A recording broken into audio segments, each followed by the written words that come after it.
Hey everyone, as sad as it's going to be when I have no more Poirot novels left to read, I am kind of getting to that point where I'm just itching to have the full and complete picture, the total context for the life and labors of Hercule Poirot, and maybe also to begin reading some other authors more consistently. And so I continue onwards. Dead Man's Folly. This is another one of our country house mysteries, and yet for me at least, it seemed distinct enough from the other settings that it didn't feel too generic to me. I don't know if it was the river bordering the house, the wooded grounds of the estate, or just the general attention to the outdoor portions of the property instead of the inside of the house, but this one felt pretty vividly descriptive to me without me ever even realizing it so consciously.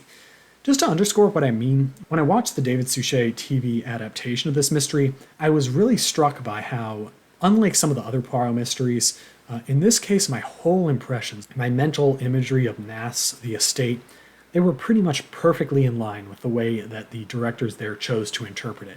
Like there was not any other episode I've seen that would have better fit my impression of what this estate would be like. The characters too here were nothing all that special, nothing on the level of The Hollow certainly, which is the one I always hold up as having better characters. And yet still, I personally found them far more interesting than in some of my least favorite Poirot novels in terms of character development. Like Hercule Poirot's Christmas, the one I always use as an example of bad character development, or After the Funeral, which was also kind of the dregs of the barrel, or whatever the expression is. I read on Wikipedia that reviewers at the time, though, found the characters pretty bland in general, even for a Christie novel, they said, since character writing never really was Christie's strongest suit. But I'd have to at least dispute that second part. These characters are at least average for Christie, with a few that especially stand out, and only one or two that seem completely forgettable or just downright boring. First among those who stand out, aside from Poirot himself, is the returning mystery writer Ariadne Oliver, who's the one to summon Poirot to the scene of Nass House, as she senses something is wrong without having seen anything concrete yet. She's right, by the way. I've always enjoyed Miss Oliver, and I think here she's really given some space to shine again, as always, offering the occasional window into Agatha Christie's own life and experiences through these offhand comments she makes about the writing process. But one further factor that kept this book from just becoming Death in a Country Estate, episode 10 or whatever, was the idea at the center of it of a murder hunt, like a scavenger hunt, and a sort of carnival offered to the public on the grounds of Nass. Never before in Christie's work have we seen exactly this device, in which the murder is planned out as a sort of party game, an activity for guests, and then at the end of the scavenger hunt, a real body is found. Not to mention something else also occurs around the same time, which is similarly puzzling and concerning. Is it goofy or tacky, the idea of a murder hunt? Is it showing that Christie is running out of ideas? You can be the judge of that, but I didn't think so. For me, it worked quite smoothly and was pretty entertaining. All these aspects led me to quite enjoy the book, which is all the more impressive because in this one, the process of trying to solve the mystery was, for me, a lot more exciting than the actual solution. I won't elaborate on this until the spoilers section, but basically I wasn't all that impressed by the ultimate reveal. To be certain, there have been worse resolutions to Poirot mysteries, but it just didn't feel like it all rang true for me. It didn't feel to me like a scenario that would have actually happened, even if it were in fact possible. Instead of the feeling of, wow, that's brilliant, I was left with a feeling that Christie was trying a little too hard to be clever here. But that said, I won't say the solution totally comes out of nowhere, more than some of the other novels in which I was surprised at the end and maybe a little bit disappointed by the final reveal because I didn't feel it was fully warranted. In this one, there were a lot of clues along the way that fell into place once I saw the final picture.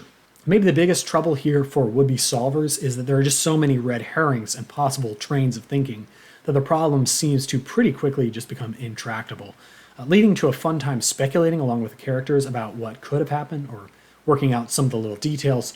But you better hope you consider the right track before things get really complicated, or it'll be easy to just get yourself lost in the weeds and never gain sight of the real path.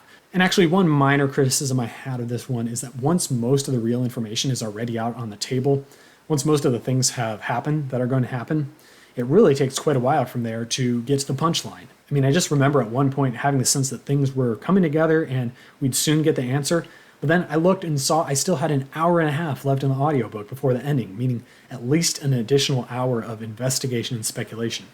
Now, speculation is always fun. I can't really complain, and maybe it's even more fun when you're on the right track, but This felt like it just simply went a little past the sweet spot. That said, though, the speculations generally felt on point to me instead of veering into ridiculous side explanations that seemed like no one would take them seriously, as is sometimes the case in these more drawn-out investigations. The only problem was that after they had speculated their way through all the little bits and pieces of things that I thought maybe I could have figured out, which was pretty few actually in this novel, there wasn't really anything left that had been left unsaid by the end. So I pretty much had to assume that something wildly different was going on, which it was in almost every regard. Taking all of this into consideration, though, would I recommend this mystery? Actually, yeah, I quite enjoyed this one despite my disappointment of how everything turned out. I'd rank it around the middle of the Poirot mysteries, maybe a little bit above even. The characters were okay, not bad, and for me this one was Ariadne Oliver's strongest performance. The investigation itself was a lot of fun, even though I never really had any guess of what had happened, because it just felt too complicated. This one was one where the possibilities themselves and ruling them out systematically, one by one, was the biggest enjoyment on the mystery side of things. But if you're really going to enjoy this mystery, I think it'll have to be something about the setting and the scenario itself. If anything, it's this murder hunt at a carnival, taking place in a wooded estate on the side of a river with little trails taking guests and detectives from one part of the property to the next. That's the dimension of this novel that will probably stick with me in the long run. So let's get to the spoilers now. So I mentioned I didn't really have a strong working theory in this investigation. I didn't even have a leading suspect at the end when it was all revealed. The best that could be said of my investigation was that I was at least considering that Hattie Stubbs, or that is, the imposter Hattie Stubbs, wasn't actually dead, although I didn't really have an explanation for how she'd escaped or who she really was. In fact, in this mystery, I think if you'd actually sat me down and walked me through the main clues and really pressed me, thinning out the copious distractions and branching possibilities, I might have been able to deduce at least a good chunk of what was going on.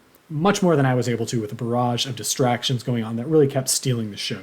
Now, would I have been able to work out this whole thing about the real Hattie Stubbs being dead and this being an imposter and George Stubbs being a phony and a criminal? Probably not, for me, honestly. I suspect that someone out there was able to piece it all together, and that person is a very clever sleuth or Hercule Poirot himself. But as for me, I just don't think I ever would have really quite ironed out every last bit. I just have too much Ariadne Oliver in me, getting caught up in the possibilities and speculation, maybe at the expense of some of the concrete evidence. I should mention, though, that in this context, that felt okay for me, because another thing that could be said in favor of the solution was that despite its wackiness, it didn't feel to me like there was a much more obvious answer out there that was also consistent with the evidence, which is something I once or twice have felt before with Christie's novels. It's one thing if a solution is wacky, but it's the only one that fits. That's never frustrating in the same way as when things feel a bit simpler and I have a working theory of my own, one that actually does seem to explain most of the facts, and then the stated resolution seems no better than the explanation I had myself, maybe even worse. But Dead Man's Folly is an example of the better case, because here the stated solution does seem to be consistent with certain facts and clues that have been interspersed throughout the novel, even if we've maybe forgotten them amidst all the red herrings. I just got that feeling at the end that, okay, even if I'm not sure I ever could have guessed this, I can't say the ending was just pulled out of a hat totally with no real pointers along the way. So there were so many questions of interest raised, it was hard to even keep up with all of them. Is Hattie really as stupid as everyone thinks, or is she actually a secret schemer? What's with Mrs. Folliot? What's her deal? What is she hiding? Who's the other Folliot at Nass? What's the importance of all these hikers crossing the grounds? What's with all the secret rendezvous taking place at the Folly? More importantly, why is there a Folly at all? Was Marlene Tucker actually supposed to be the murder victim? At one point, I was kind of wondering whether some sort of hit had been orchestrated on someone, and Etienne de Souza was involved, and Mrs. Legg maybe could have been the actual intended victim, but then the victims got swapped out in planning of the murder hunt, but he never got the memo. Actually, that's pretty ridiculous, though, because hopefully someone would have at least been responsible enough to stop this if this were really the case. Focusing my attention now, though, on a few questions that maybe should have stood out a bit more, or at least were more important in hindsight. Etienne de Souza. How does it happen that he showed up on exactly the day of the festival? It could be a convenient coincidence on Christie's part, but it could also mean something. Also, as I already alluded to, is Hattie dead or just disappeared? And is she even Hattie? Although the question of is she even Hattie is very central. So if you're thinking about that, you're very much closer than I was. And the one really big clue that appears so early and so out of the blue that you're liable to dismiss it as I did just because it's not mentioned again. Why is it that Marlene's grandfather told her a story about a naked, dead body being found in the woods about a year ago? This is certainly the kind of clue to be taken seriously, but then our attention is diverted from it until the very end. So then, about that ending. I have to say I was pretty disappointed. I wasn't disappointed about the amount of clues because they were there, but still the whole scenario felt just a bit too much out there. I mean, if you've seen a lot of my reviews, you'll know that I'm usually not the biggest fan of the someone isn't who they claim to be trope, even when it's adequately foreshadowed. I don't mean like someone is in disguise. I like that a lot. But I don't really like it so much when someone is in a position for months or even years and is impersonating someone who like is supposed to be a person who they're not. It's just a personal preference. And although there are exceptions, for me this case wasn't really one of them. But also it just felt kind of goofy. I mean, I could have guessed who was the Folly at Nas because pretty much either it's got to be George Stubbs or his wife. Like if Hattie was somehow a secret daughter of Amy Folliott or something, I actually was speculating about things like that earlier. In the end, though, the whole explanation just felt a little bit hokey to me. And thus, as I said, the process of reading and trying to solve the mystery of Dead Man's Folly was really a more satisfying experience for me than the actual resolution. Also, technically in the end, it was a dead woman's folly, although I can kind of see why Agatha Christie didn't make that the title. A little bit too conspicuous there. All in all, though, it wasn't a bad story for me, and I certainly wouldn't discourage anyone from reading it who's still interested. And so the journey continues to Cat Among the Pigeons.